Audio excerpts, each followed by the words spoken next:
Busy kami mga ka-friendship kasi naghanda kami para sa aming surprise kay Wing. Pangit na. Okay na yan. Ganyan, Ayos lang oh. ganyan ko siya kamahal.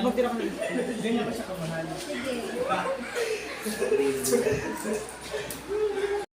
Ginawa ko ito para sa magkanon ay magkaroon siya ng remembrance mula sa amin kasi babalik na siya ng Mindanao. Jimwell, dahil pagsubok lang po yan.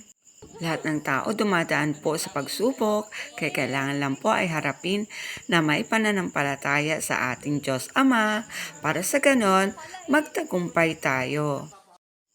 Salamat din sa aming MT, Sir Lester, at nakibahagi ka sa aming pasorpresa kay Jemwell.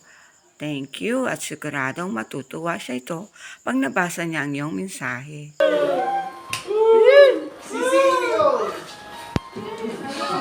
Ay, mag-iiyak. Mas kita mamaya. Mag-iiyak. Mas kita mamaya.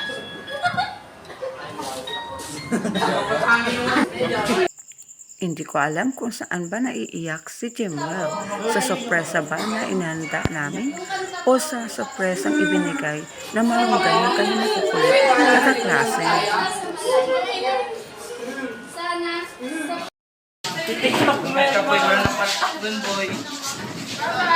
May cellphone mo, baka may 1,000 na.